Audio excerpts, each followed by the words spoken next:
Hey guys, welcome back to the next episode of Same Page, Different Book. I'm Josh. And I'm Tyler. And today, let's get right into it. We're going to be talking about friend group drama, because, you know, that's present everywhere. I'm sure your friends have it. We have it with our friends. First thing is, if two friends hook up, is the friendship group automatically on a timer?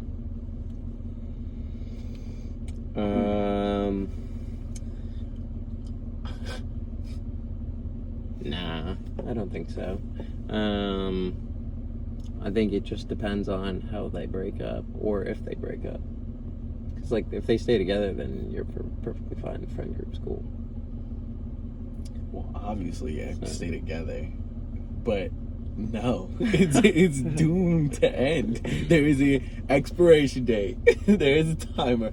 I'm thinking of, like, all of, like, my, like, mixed friend groups from undergrad. Whenever somebody hooked up with someone else, and this is like each year we had like different friend groups. Each year it would pop, and not to air anyone's business now, I won't name drop, but each year, new friend group, somebody did something with someone. Both of them, or just one of them was like cut off? Not necessarily cut off. It was just like it's just never the same. Like I may see like one part of the group and then another part of the group, but we're never all going to be together again the same way it was. Like when it's like that bliss where we're just like all together before anyone does anything, or like before, like right when they do something, it's like, oh, they're going to be together, or like it's on the low and nobody knows. It's like, oh, everything's fine.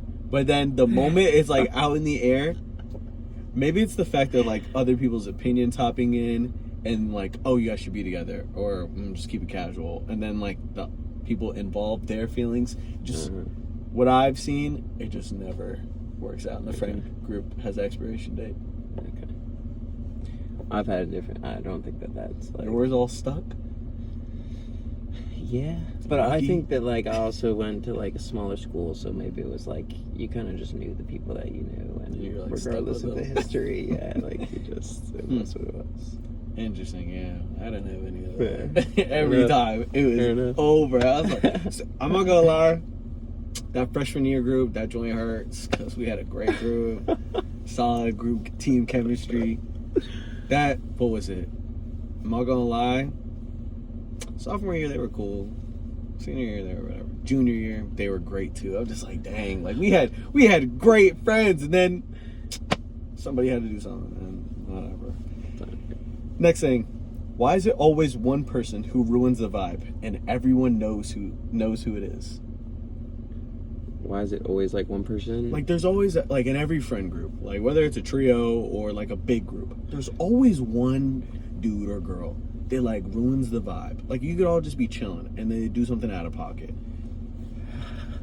Like why is that always the case?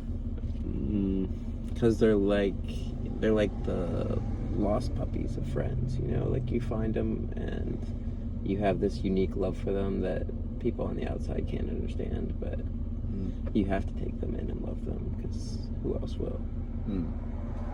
Interesting. You know, I don't view it that way. Okay. I don't view it as a lost puppy. I view it as like in every deck you need a joker.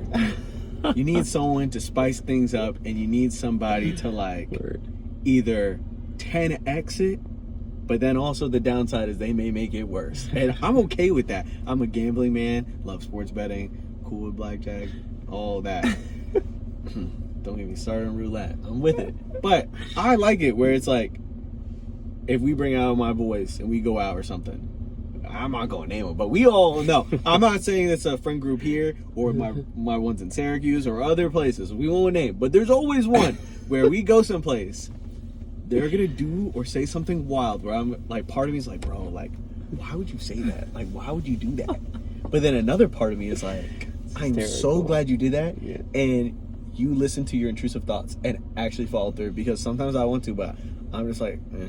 And I'm admit, sometimes I hope I'm not the friend where it's like, oh, this dude. But I know I have my moments where I'm just like, yo, got to see it through. Gotta do it. Have to say it. It does embolden you and give the confidence to like live a little freer and exercise your free will. Yeah, I agree.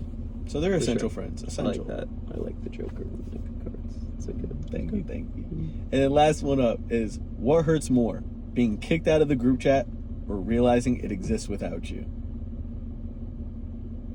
Probably realizing it exists without you. Not that that would really particularly bother me too much, but I feel like if you're in it and you get kicked out, then like, oh well, you know, you probably said something that deserved you getting kicked out. But if you just were never invited to begin with, and then you're like outside looking in, it'll probably suck a little bit. I think probably getting kicked out would hurt a little bit more. Really? I mean, like, it's all situational, but in the way I'm viewing it, it's like, I make a group of friends, like, I'm not in the group chat instantly. I wouldn't assume, especially if it's like a closer knit group. Okay. I wouldn't expect or assume to be in it right away. Right. So I'm not gonna be that hurt if it exists without me. Be like, psh, it's okay.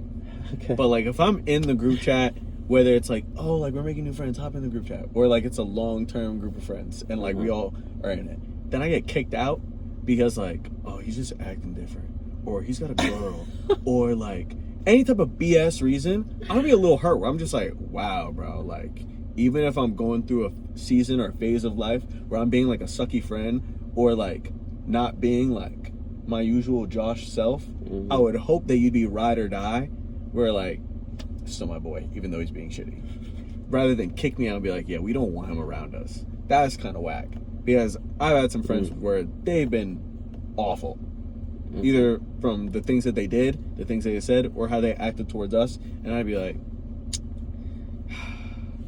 there's only so long where I can make excuses for you, but I'm not gonna kick you out of the group chat, and I'm still gonna be your friend. I may just have you at a distance. Did they get eventually kicked out of the group chat? No. I believe in second chances, not for the same thing. So like, and I'm quick to address it if they do something that's like so blatantly bad. I'll be like, bro, what are you doing? And then we just talk it out. Oh, what happened again? Or I'm so sorry, I didn't understand other people saw it that way. Because I would assume and like to think that most of my friends are somewhat understanding or able to take some constructive criticism. So, bro, getting kicked out, that probably hurt. But I can also see that, like, if I was in a friend group for like years, and then like I find out there's a group chat without me where they're going to things and doing things without me, oh my god, the trust issues I would have, not to like kick somebody if they're down feeling this way and they're watching this, my trust issues would be terrible. I would be like, bro, I thought you were my boys, my ride or dies, and you don't even want me around you? So fake. Be tough. What are you gonna do? Shout out to friends. Happens. Hopefully you got some good ones. Don't need any more bad ones, but Absolutely. short and sweet. Hope you enjoyed. We'll see you next time on the next episode. Bye, guys. Take it easy.